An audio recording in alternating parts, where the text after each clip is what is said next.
for some reason you don't have a home country passport, let's say you have a clean slate, no citizenship, no passport, or let's say a second scenario where for whatever reason some are draconian regimes.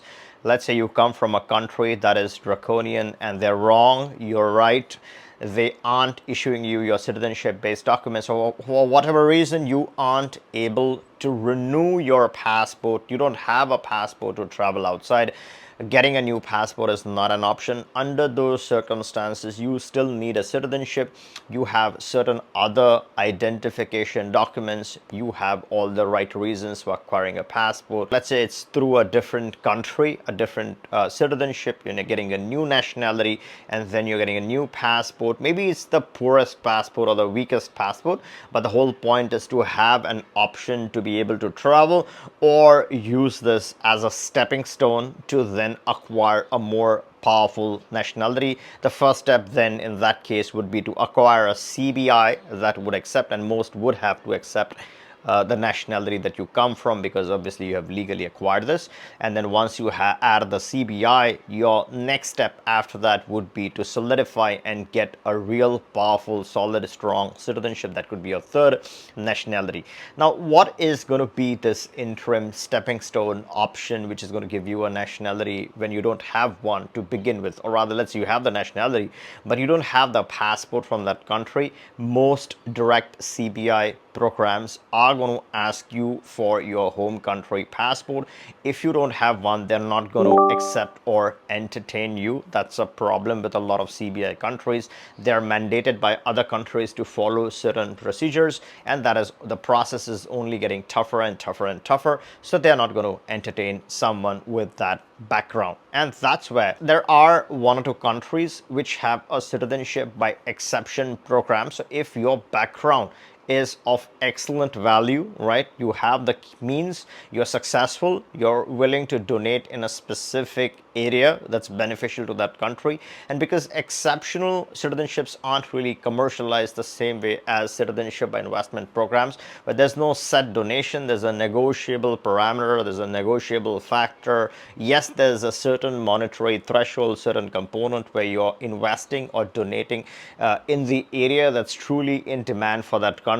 So you're uplifting the country in a specific domain, and then you have a cultural background or you have a merit-based background which is of high value, and there are special arrangements or special agreements between the country and you. So for example, Drew Powell, he got the UAE citizenship. Now UAE does not naturalize people that easily, or UAE does not have a citizenship by investment program. So how did he acquire his citizenship within the UAE? Of course, it was through agreement. It was an exceptional program. Someone exceptionally authorized that citizenship. So I'm not talking UAE here. There are other poorer, backward nations that are desperately looking for, and government entities that are looking for investments, they're looking for development of their nation, and there could be arrangements or private arrangements with these type of countries, and those are typically citizenship by exception or merit type of scenarios, where let's say you might not have your home country passport, but then you have the means, you have the donation, you have certain merit or cultural connection or affiliation that's important or valuable or recognized by the country, so they could exceptionally naturalize you. And once you're exceptionally naturalized, let's say it takes 15 to 25, 30 days to exceptionally naturalize, you can then of course acquire the passport. And once you have this passport, it has limited utility because it's not going to be the most powerful passport in the world necessarily, but then that can be used as a stepping stone to then acquire other nationalities. Let's say you're doing a CBI program, it does have the meaningful access that you need. You acquire that citizenship. Let's say you fly visa free to a bunch of Latin countries, and there are 10 countries in Latin America that offer residencies without moving. And if you want to learn what the countries are, you can always come back and watch this video. But the point that I'm trying to make is, let's say you get those residencies on a CBI passport.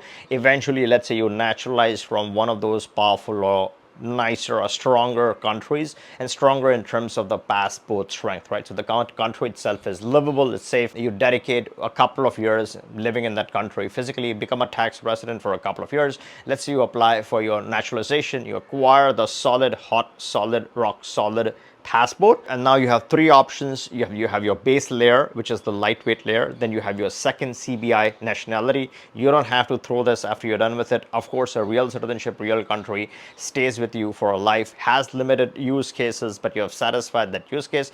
And finally, now you have acquired a very powerful third country nationality. So whatever your home country situation is, you are still acquiring these three nationalities strategically. And the most important thing over here is that you're doing this for all the right reasons.